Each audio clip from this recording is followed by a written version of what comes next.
નમસ્કાર વિદ્યાર્થી મિત્રો. આજે આપણે ધોરણ 11 ચેપ્ટર નંબર 3 સુરેખપથ પર ગતિ એમાં એક વધારાનો નવો પોઈન્ટ લઈએ, નિર્દેશ ફ્રેમ.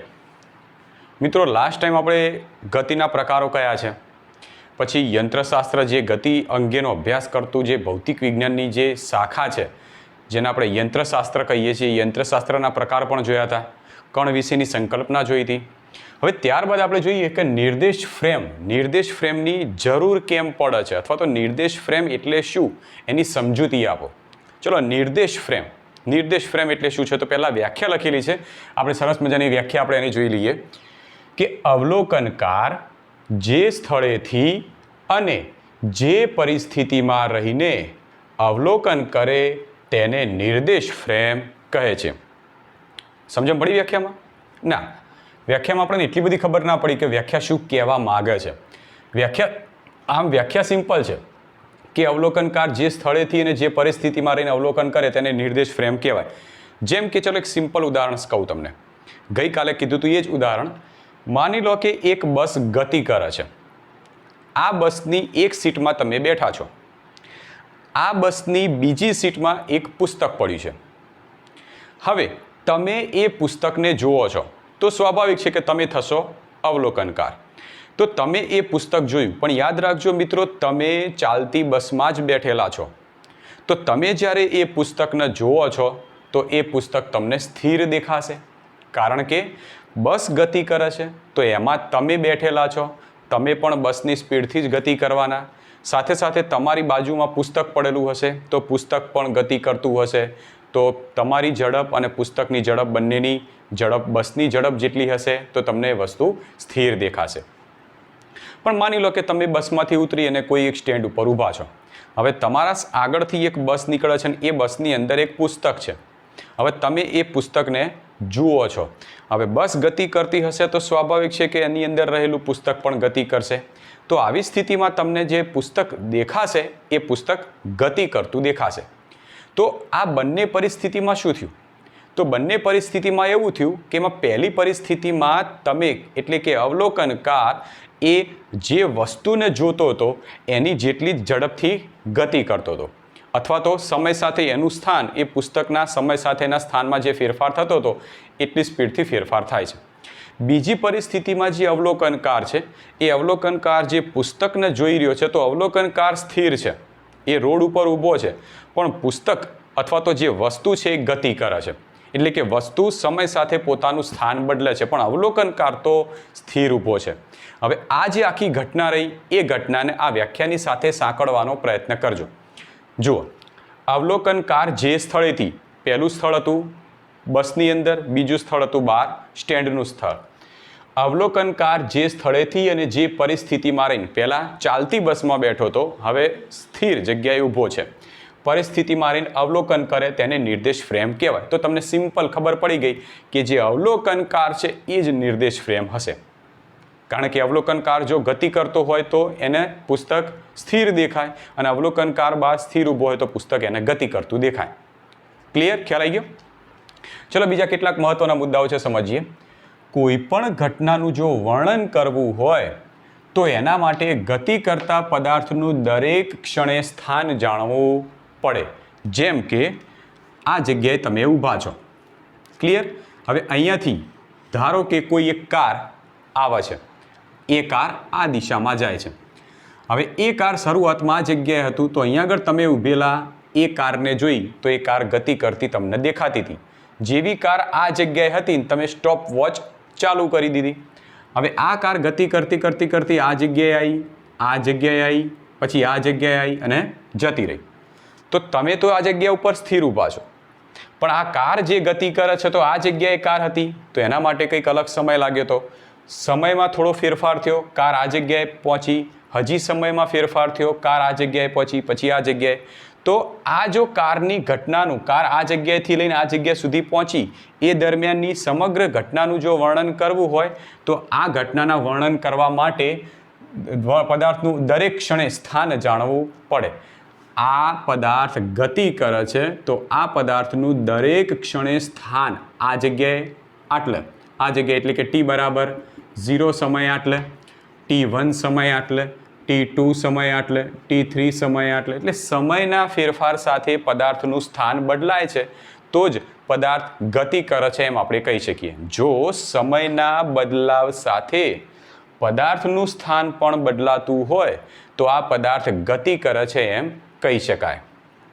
ત્યારબાદ છે પદાર્થનું સ્થાન નક્કી કરવા માટે જો પદાર્થ આ સ્થાન ઉપર હતો, આ સ્થાન ઉપર હતો, આ સ્થાન ઉપર હતો, આ સ્થાન ઉપર હતો, તો પદાર્થનું અલગ અલગ સ્થાન, આ સ્થાન નક્કી કરવા માટે કોઈ સંદર્ભ બિંદુની હંમેશા જરૂર પડતી હોય છે.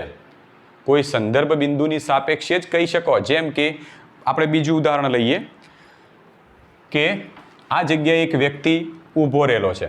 હવે ધારો કે અહીંયાથી એક કાર એ વ્યક્તિ તરફ આવી રહી છે. ક્લિયર? શરૂઆતમાં વ્યક્તિથી આ જે કાર છે ત્યાં સુધીનું અંતર માની લઈએ કે 2 કિલોમીટર છે. હવે સમયમાં ફેરફાર થયો એટલે સમય જેમ જેમ પસાર થતો ગયો એમ આ કાર ગતિ કરતી કરતી આ દિશામાં આ જગ્યાએ આવી, એટલે કે લગભગ 1.5 કિલોમીટર જેટલા અંતરે. પછી કાર ગતિ કરતી કરતી આ જગ્યાએ આવી, ધારો કે 1 કિલોમીટર જેટલા અંતરે વ્યક્તિથી. એમ કરતાં કરતાં કાર જેમ જેમ આ વ્યક્તિની નજીકમાં આવશે એમ એમ કારનું સ્થાન બદલાશે. જેમ જેમ કારનું સ્થાન બદલાશે એમ સમયમાં પણ ફેરફાર થશે અને જેમ જેમ કારનું સ્થાન બદલાશે એમ એમ આ કિલોમીટરમાં પણ ફેરફાર થશે. તો આ કિલોમીટર જે લખ્યા, પહેલાં કાર આ જગ્યાએ હતી તો આ વ્યક્તિથી કારનું અંતર 2 કિલોમીટર હતું. કાર હવે આ જગ્યાએ પહોંચી તો આ કારનું વ્યક્તિથી અંતર 1.5 કિલોમીટર હતું. કાર આ જગ્યાએ પહોંચી તો વ્યક્તિથી એનું અંતર 1 કિલોમીટર હતું. તો દરેકે ત્રણ કિસ્સાની અંદર કારના અંતર એ વ્યક્તિની સાપેક્ષમાં ગણવામાં આવે છે. આ જગ્યાએ હતું તો વ્યક્તિની સાપેક્ષમાં કાર કેટલી દૂર છે, આ જગ્યાએ વ્યક્તિથી કેટલી દૂર છે, આ જગ્યાએ વ્યક્તિથી કેટલી દૂર છે. તો બધા જ કિસ્સાઓની અંદર કારનું જે સ્થાન નક્કી કર્યું એ સ્થાન કોઈ એક ચોક્કસ બિંદુને ધ્યાનમાં રાખીને જ કારનું સ્થાન નક્કી કર્યું. આ ચોક્કસ બિંદુને આપણે સંદર્ભ બિંદુ તરીકે લેતા હોઈએ છીએ. આગળ નોર્મલી આપણે સંદર્ભ બિંદુ જો યામાક્ષ પદ્ધતિને ધ્યાનમાં રાખીને લઈએ તો સંદર્ભ બિંદુ તરીકે x, y અને z અક્ષોની યામાક્ષ પદ્ધતિ આપણે લેતા હોઈએ છીએ. કોઈ પણ કણ ગતિ કરતો હોય અથવા તો હું એમ કહું કે P બિંદુનું સ્થાન બતાવો તો તમે x, y, z યામાક્ષ પદ્ધતિ લેશો. પીના જે યામ હોય અથવા તો પી એક્સ અક્ષથી વાય અક્ષથી ઝેડ અક્ષથી જેટલી દૂર હોય એ જગ્યાએ એ બિંદુનું સ્થાન દર્શાવી અને એને યામ સ્વરૂપે દર્શાવતા હોઈએ છીએ. તો કોઈ પણ કણનું જો સ્થાન બતાવવું હોય તો યામાક્ષ પદ્ધતિને ધ્યાનમાં રાખીને દર્શાવવામાં આવે છે. યામાક્ષ પદ્ધતિને ધ્યાનમાં રાખીને દર્શાવીએ તો પદાર્થનું સ્થાન આપણે આ રીતે કૌંસમાં લખીએ છીએ. જેમ કે ચલો હું સિમ્પલ તમને ઉદાહરણ આપું. આપણે અહીંયા આગળ એક્સ, વાય, ઝેડની યામાક્ષ પદ્ધતિ બતાવી દઈએ.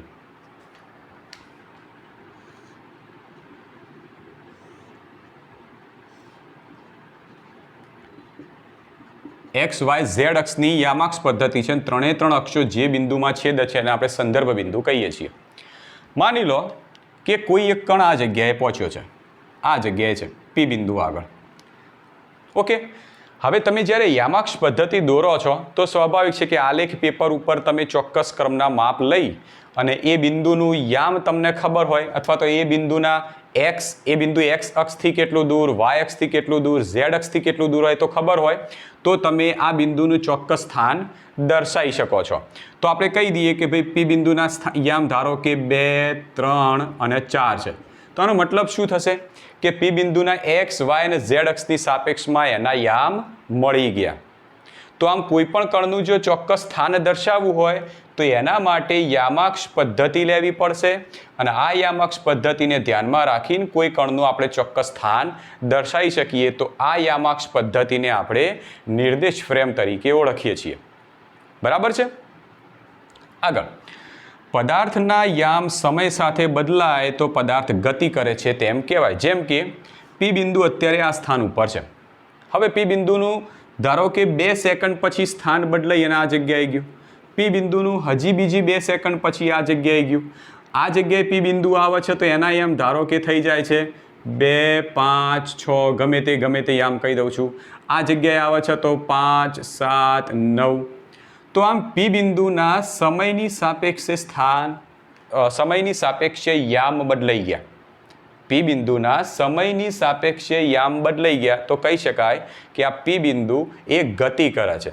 પણ માની લો કે પી બિંદુના સમયની સાપેક્ષે યામ બદલાય નહીં તો આના આ જ યામ રહેશે અને આના આ જ યામ રહે તો કહી શકાય કે પી બિંદુ એ સ્થિર બિંદુ છે.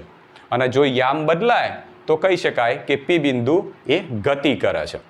બરાબર છે. આગળ ધારો કે તમે ઘણીવાર એવું જોયેલું હશે કે આપણને ખબર છે કે કોઈ કાર હોય તો કાર એ સુરેખ રસ્તા ઉપર ગતિ કરશે. કોઈ ત્રિપરિમાણમાં ઘણીવાર એક્સ અક્ષ ઉપર, પછી વાય અક્ષ ઉપર કાર જાય, પછી ઝેડ અક્ષ ઉપર, એવી રીતે ના જાય. કાર છે તો કોઈ એક સીધા રસ્તા ઉપર ગતિ કરતી હોય, અને સીધા રસ્તા ઉપર એટલે કે કોઈ એક જ અક્ષને ધ્યાનમાં રાખીને ગતિ કરતી હોય. જો કોઈ પદાર્થ એક પરિમાણમાં ગતિ કરતો હોય તો એના માટે એક જ અક્ષ લેવાય છે. એક પરિમાણમાં એટલે એક સુરેખ રસ્તા ઉપર ગતિ કરતી કાર કે જે એક જ દિશામાં જતી હોય, એટલે કે એક જ અક્ષ ઉપર ગતિ કરતી હોય, ચાહે એક્સ હોય, ચાહે વાય કે ચાહે ઝેડ અક્ષ હોય. બરાબર.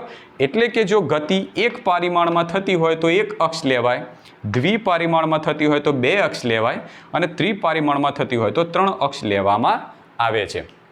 કોઈ પણ પદાર્થ કેવા પ્રકારની ગતિ કરે છે? સુરેખ ગતિ કરે છે, કોઈ બે અક્ષોને ધ્યાનમાં રાખીને ગતિ કરે છે, કે ત્રણ અક્ષને ધ્યાનમાં રાખીને ગતિ કરે છે, તો એને ધ્યાનમાં રાખીને આપણે યામાક્ષ પદ્ધતિ લેતા હોઈએ છીએ.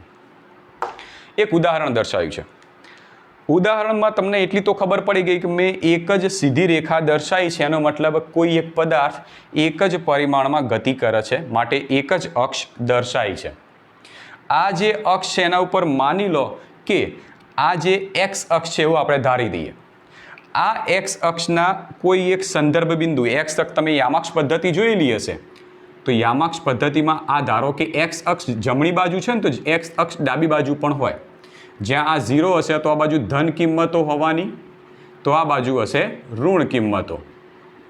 એવી જ રીતે અહીંયા આગળ યામાક્ષ પદ્ધતિની એક્સ અક્ષ લીધેલી છે, જેના ઓ એ સંદર્ભ બિંદુ છે, જેની જમણી બાજુના માપ એ બધા ધન એક્સ અક્ષ ઉપરના માપ દર્શાયા છે, અને ડાબી બાજુના માપ બધા ઋણ એક્સ અક્ષ ઉપરના માપ બતાવ્યા છે.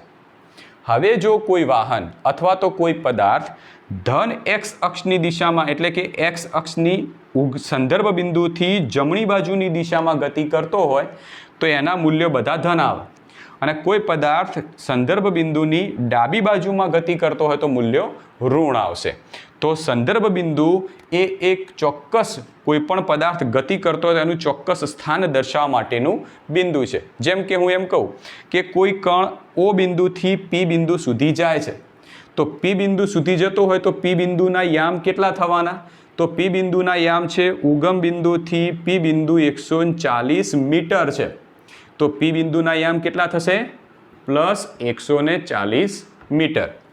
ચલો હું એમ કહું કે કણ ક્યુ બિંદુ આગળ, ચલો ક્યુ બિંદુનો જે કણ છે ક્યુ બિંદુ, એ ક્યુ બિંદુના યામ કેટલા થશે? તો ક્યુ બિંદુ એ સંદર્ભ બિંદુની જમણી બાજુનું બિંદુ છે, અને જમણી બાજુનું બિંદુ હોવાથી મૂલ્ય એનું ધન આવશે, અને ક્યુના યામ છે સંદર્ભ બિંદુથી ક્યુ 80 મીટરના અંતરે છે, માટે એના યામ થશે 80 મીટર.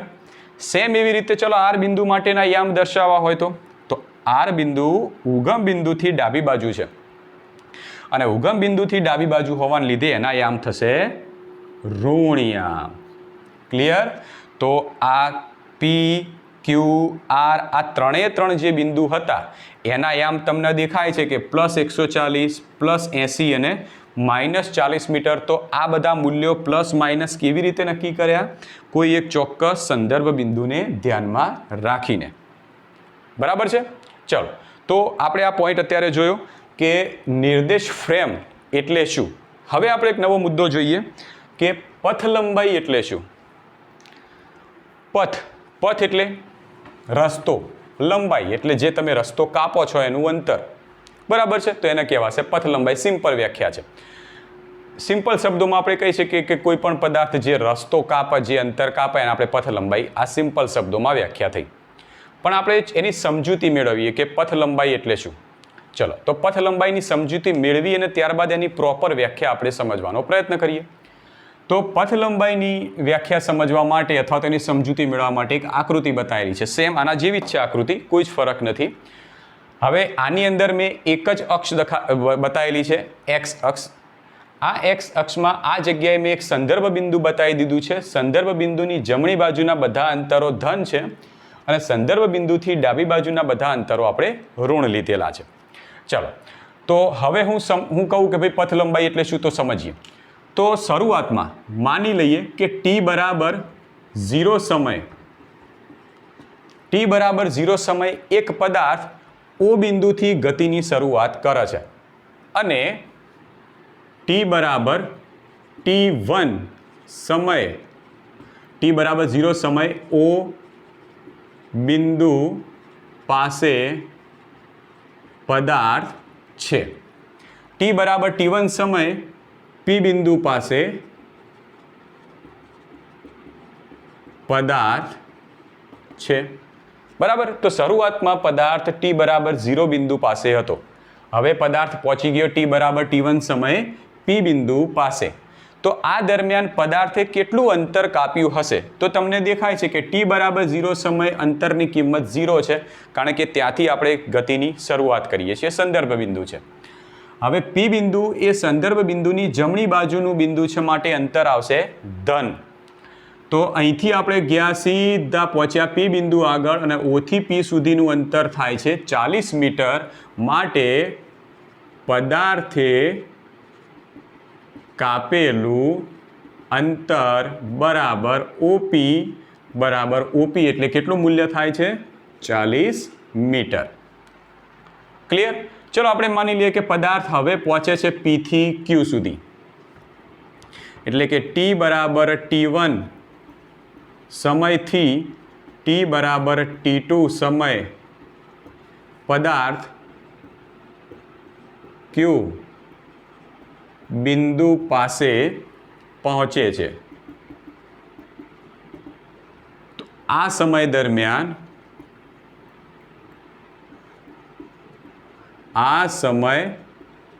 દરમિયાન પદાર્થે કાપેલું અંતર, તો પી થી ક્યુ સુધી જાય છે, તો પી થી ક્યુ સુધીનું અંતર કેટલું કાપ્યું અંતર? તો અંતર બરાબર કેટલું થશે?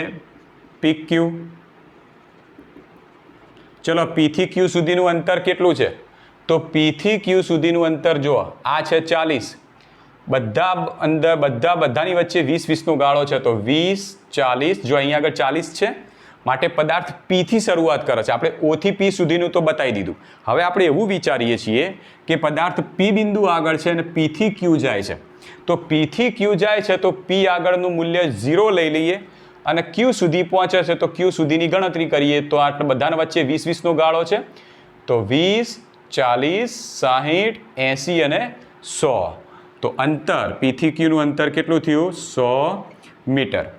હવે આપણે એવું લઈએ કે પદાર્થે ટી બરાબર 0 થી લઈ ટી બરાબર T2 સમય, એટલે કે ઓ બિંદુથી ક્યુ બિંદુ દરમિયાન પદાર્થે કાપેલું કુલ અંતર કેટલું છે? તો બિંદુ ઓ થી બિંદુ ક્યુ સુધી પદાર્થે કાપેલું કુલ અંતર બરાબર ઓ થી ક્યુ.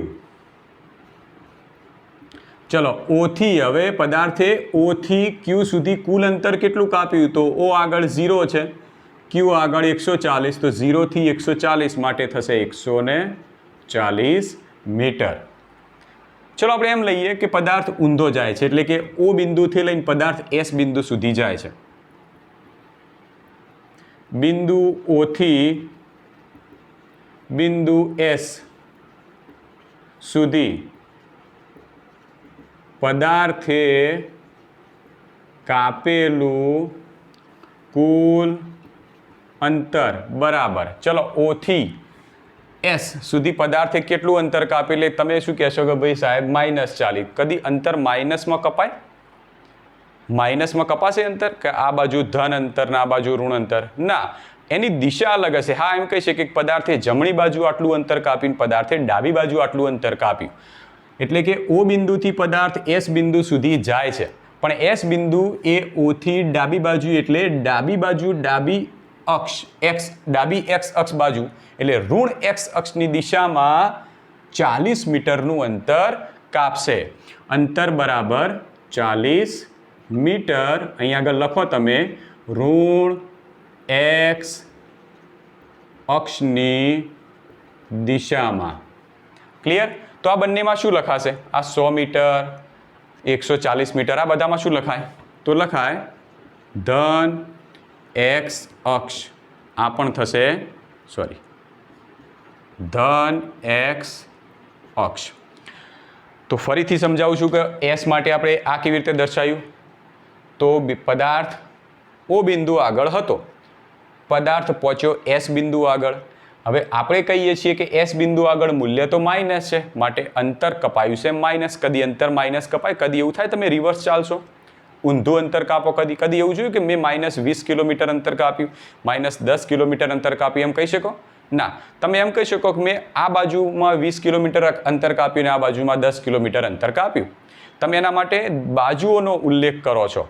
તો અહીંયા આગળ સંદર્ભ બિંદુની સાપેક્ષે એસ બિંદુ એ ઋણ એક્સ અક્ષની દિશા તરફ હોવાથી એનું મૂલ્ય ઋણ તો થશે, પણ જ્યારે એનું અંતરની વાત કરતા હશું તેનું મૂલ્ય થશે ધન. માટે 40 મીટર પણ કેવી દિશામાં? ઋણ એક્સ અક્ષની દિશામાં થશે.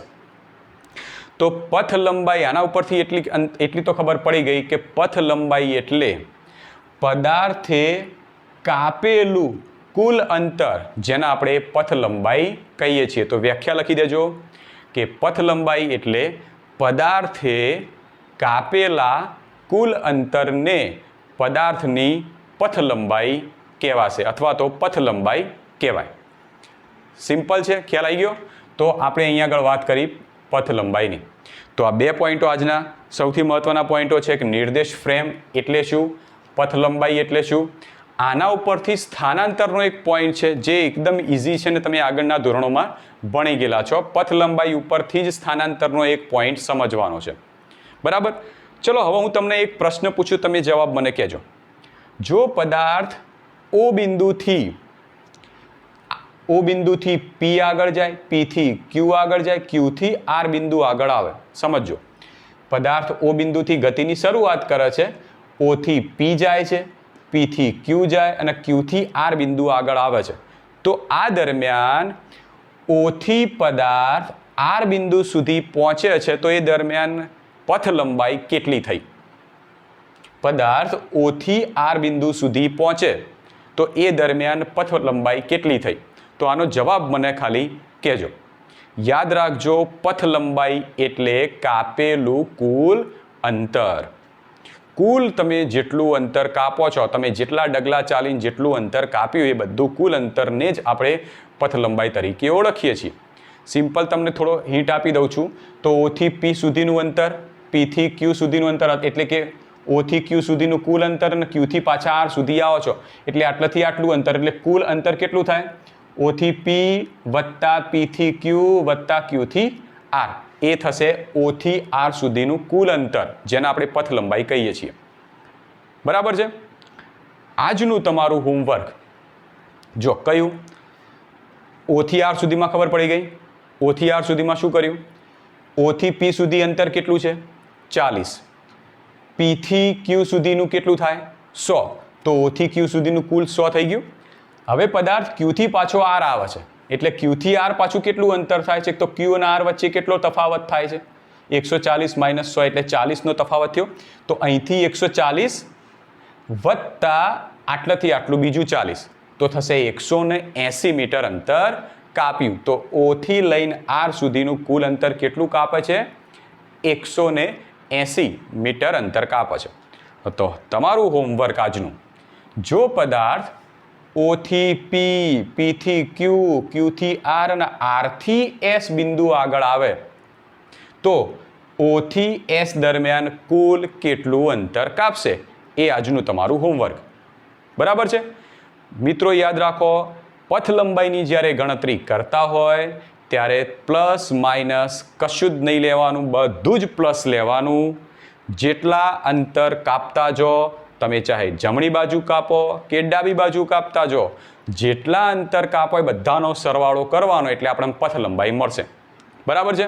ઓકે, તો આ પોઈન્ટ આપણે સમજ્યા. હવે આ પ્રશ્ન તમે જ્યાં સુધી એકદમ ક્લિયર નહીં કરો ત્યાં સુધી સ્થાનાંતરમાં ખબર નહીં પડે, તો આજનું અહીંયા સુધીનું આપણું વર્ક રહેશે.